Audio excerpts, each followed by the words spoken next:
"Hey, what's a pig doing at a baseball game?" Mike Walsh asked his cousin Kate Hopkins. It was a warm summer night, and Mike and Kate were at a minor league game in St. Paul, Minnesota, with Kate's mom. It was the bottom of the fifth inning, and a pig wearing a purple baseball cap and frilly purple outfit had just trotted out to the umpire near home plate. "He's the St. Paul Saints mascot," Kate said. "He's trained to bring out new baseballs." "I just hope he doesn't hog the ball," Mike said as he nudged Kate.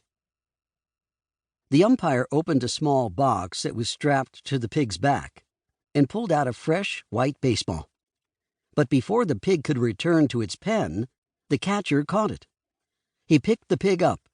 Its feet dangled in the air.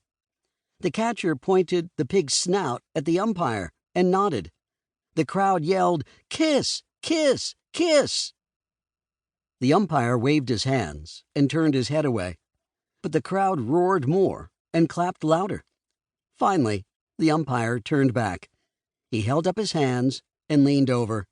The catcher moved the pig forward. The umpire gave the pig a big kiss. "Yuck!" Mike said. He wiped his mouth on his arm. The catcher put the pig down. It took off for its pen under the stands.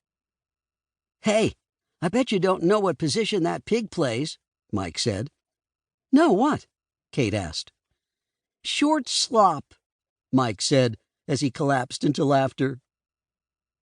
The game resumed a moment later with the fresh, pig-delivered baseball. The St. Paul Saints batter wasted no time in sending it out of the park.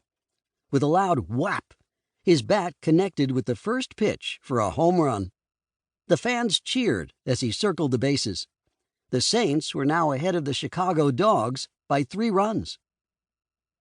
Kate's mom, Mrs. Hopkins, leaned forward in her seat next to Kate. "I hope the other home team does just as well when we see them tomorrow night," she said.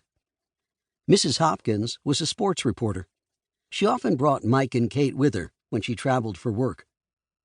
The cities of St. Paul and Minneapolis are so close together they think of themselves as twins. People can root for the minor league team in St. Paul and the major league team in Minneapolis. "I guess that's why they call the Minneapolis team the Minnesota Twins," Mike said. Mrs. Hopkins nodded. "Exactly. They were originally going to be called the Twin Cities Twins when they moved from Washington, D.C. in 1960, she said. But they were named the Minnesota Twins instead."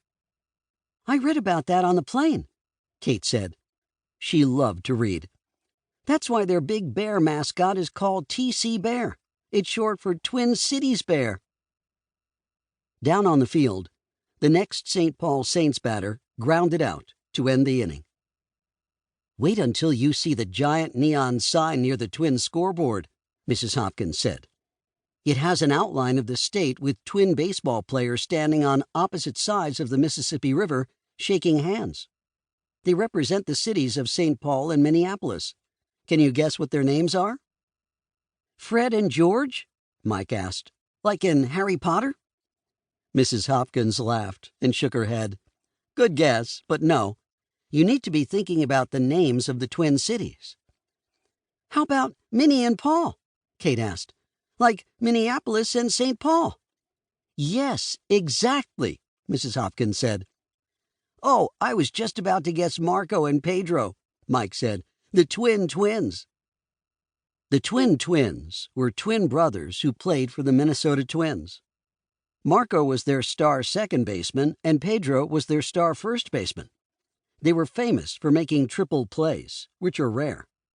Even though an average of only 5 triple plays are made each year among all major league teams, Marco and Pedro had made 3 so far this season. Mrs. Hopkins nodded. "That would have been a good guess, too," she said. "I'm going to interview them tomorrow for my article, but maybe I can introduce them to you after tonight's game." Mike and Kate looked at each other and high-fived. "Cool," Mike said. He pulled a black marker from his pocket and held it up with a baseball. "I'm going to ask them for their autographs.